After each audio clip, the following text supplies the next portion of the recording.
జగన్మోహన్ రెడ్డి గారు అధికారంలో వచ్చిన తర్వాత అసెంబ్లీలో మాట్లాడుతూ అమరావతి గురించి గొప్పగా చెప్పారు.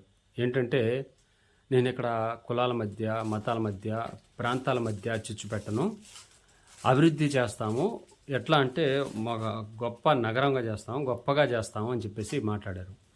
అప్పుడు నాకు కమ్మ వాళ్ళల్లో ఏకైక వ్యక్తి, బాగా మంచి వ్యక్తి కొడాలి నాని అని కూడా మాట్లాడారు. అప్పుడు చెప్పినప్పుడు మరి అమరావతిని సపోర్ట్ చేస్తాను, అమరావతి ఒక నగరాన్ని నిర్మించడానికి నేను నా సహకారం అందిస్తాను అని చెప్పి జగన్మోహన్ రెడ్డి గారు గొప్పగా చెప్పారు. అప్పుడు జనాలందరూ ఏమనుకున్నారంటే, ఇంకేముంది, అమరావతిని జగన్మోహన్ రెడ్డి గారు సపోర్ట్ చేస్తున్నారు, నేను ఇక్కడే ఇల్లు కట్టుకున్నారు కాబట్టి మనం జగన్మోహన్ రెడ్డి గారికి తోడుగా ఉండాలని చెప్పేసి వాళ్ళ ఎమ్మెల్యేలు కూడా ఎంతో హ్యాపీగా ఉన్నారు. కానీ తర్వాత ఎందుకు అలా నిర్ణయం తీసుకున్నారో తెలియదు. యూటర్న్ తీసుకున్నారు. మళ్ళీ ఏదనంటే యూటర్న్ తీసుకోను అని చెప్పి మాట్లాడే జగన్మోహన్ రెడ్డి గారు చూడండి, అప్పట్లో ఏమని మాట్లాడారు చూడండి. అధ్యక్ష, అమరావతిని అన్ని రకాలుగా అభివృద్ధి చేస్తాం అధ్యక్ష. సహజ రీతిలోనే అమరావతి ఒక గొప్ప నగరంగా రూపుదిద్దుకునేలా చేయగలిగిందంతా చేస్తాం అధ్యక్ష. చంద్రబాబు మాదిరిగా మోసాలు చేయం, గ్రాఫిక్స్ చూపించము, అబద్ధాలతో భ్రమ కల్పించాము అధ్యక్ష. చేయాల్సిందంతా మాత్రం ఖచ్చితంగా చేస్తాం అధ్యక్ష. ఇక్కడే అసెంబ్లీ ఉంటుంది, చట్టసభలు ఇక్కడే జరుగుతాయి. అమరావతి అనేది న్యాచురల్ స్పీడ్ లో డెఫినెట్ గా ఒక గొప్ప నగరంగా తయారవుతుందని చెప్పి దానికి పూర్తి సహాయ సహకారాలు మా ప్రభుత్వం ఇస్తుందని కూడా ఖచ్చితంగా చెప్తా ఉన్నాం అధ్యక్ష. అధ్యక్ష, అన్ని జిల్లాలు, అన్ని ప్రాంతాలు, అన్ని కులాలు, అన్ని మతాలు బాగుండాలి అధ్యక్ష. అందరికీ మంచి చేయాలి అధ్యక్ష. ఇది నా విధానం అధ్యక్ష. ఎక్కడ కూడా నేను అధ్యక్ష కులాల మధ్య, మతాల మధ్య, ప్రాంతాల మధ్య ఎప్పుడు వ్యత్యాసం నేను ఎప్పుడు చూపించే మనస్తత్వం కూడా నాది కాదు అధ్యక్ష. అందుకే నేను గర్వంగా కూడా చెప్తా ఉన్నా అధ్యక్ష.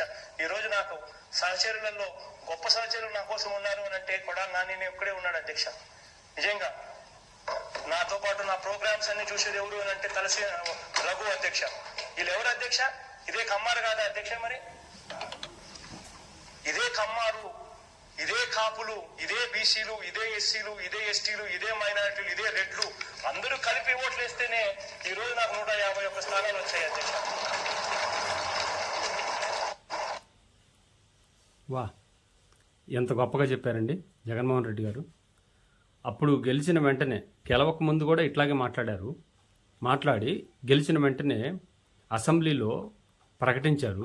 ఆ అసెంబ్లీ చూశారు కదా, మాట్లాడిన అసెంబ్లీ ఎక్కడి నుంచి అండి?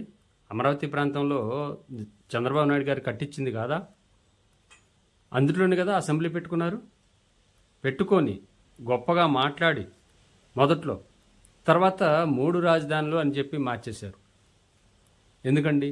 అక్కడ ఉన్న రైతులకి అప్పుడు దాకా నమ్మబలికి తర్వాత ఒక్కసారిగా మాట మార్చేసి వాళ్ళ పొట్టగొట్టి అక్కడ డెవలప్మెంట్ ఏం జరగకుండా అప్పుడు మళ్ళీ 3 రాజధానులు అని చెప్పి వాళ్ళు బాధపడేట్లు చేసి రైతులు కన్నీరు పెట్టుకుంటూ ఉంటే కనీసం అటువైపు వెళ్లకుండా పరదాల సాటున తిరిగారు 5 సంవత్సరాలు. తర్వాత ప్రజలు ఓడిచ్చేసరికి మళ్ళీ ఇప్పుడు మావిగన్న అని చెప్తున్నారు. ఇప్పటికీ కూడా అమరావతి మీద కక్ష కట్టినట్టు, అమరావతి రైతుల మీద కక్ష కట్టినట్టు గతంలో ఒప్పుకున్న అమరావతిని ఇప్పుడు కూడా మావిగన్ అని చెప్తున్నారు. ఏమండి, కనీసం గతంలో అయినా 11 సీట్లు వచ్చినాయేమో, ఈసారి ఏ 3, 4 వస్తాయో అనిపిస్తుందండి. ఎందుకంటే ప్రజలు నమ్మట్లేదండి. గతంలో జగన్మోహన్ రెడ్డి గారు మాట్లాడినప్పుడు కాన్ఫిడెన్స్ కనిపించింది. ఇప్పుడు మొత్తం అసలు కాన్ఫిడెన్స్ ఉందా? ఒక ప్రభుత్వం ఏర్పడిన తర్వాత ఆ ప్రభుత్వం చేసే పనుల్ని వ్యతిరేకిస్తూ, సరే వ్యతిరేకించండి, తప్పేం కాదు. కానీ పెట్టుబడులు వచ్చేవాళ్ళు ఏపీలోకి వచ్చి పెట్టుబడులు పెట్టడానికి వస్తుంటే మేము వచ్చిన తర్వాత మిమ్మల్ని అందరినీ తరిమి కొడతాం అని చెప్పేసి మాట్లాడుతూ ఉంటే ఇదేంటండి రౌడీ రాజ్యాంగం? మేము వచ్చిన తర్వాత తరిమి కొడతామని ఎందుకంటారు? అంటే ఒక ఒక ప్రభుత్వం వచ్చి చేస్తున్న పనిని మీరు వ్యతిరేకిస్తున్నారు. అంటే మీరు వచ్చినప్పుడే చేయాలి తప్ప వేరే వాళ్ళు ఎవరు చేయకూడదు. ఇటువంటి దౌర్జన్యాలు నేర్పిస్తారా? ఏ ప్రభుత్వం అయినా ఇటువంటి మాటలు మాట్లాడితే ఎవరైనా ఓట్లేస్తారా? ఇంకా వైఎస్ఆర్సీపీ పార్టీకి వాళ్ళ బలహీనతలేంటి, వాళ్ళు చేసే పనులేంటి అనేది స్పష్టత లేదు. ఇంకా 3 రాజధానులు మావిగన్ను, ఈ మాటలు ప్రజలకి చీదరపడుతుంది. ఈసారి దారుణంగా ఓడిపోతారు జగన్మోహన్ రెడ్డి గారు. 11 సీట్లు కూడా రావు. ఏ 3-4 సీట్లకే పరిమితం అయిపోతారేమో. ఎందుకంటే ప్రజల్లో వాళ్ళ ఫ్యాన్స్ తప్ప ఎవరు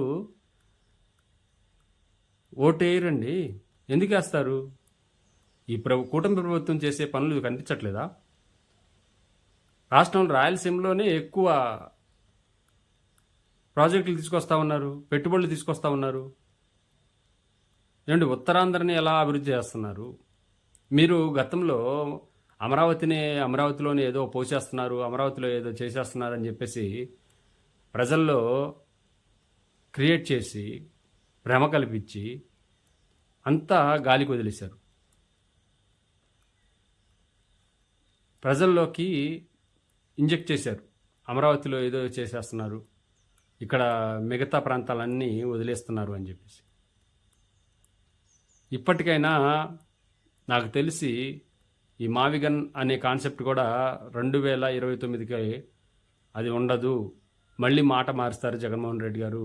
ఏదనంటే మాట మార్చరు, మడమ తిప్పరు అని చెప్పి మాట్లాడుతున్న వాళ్ళకి మళ్ళీ భంగపాటు.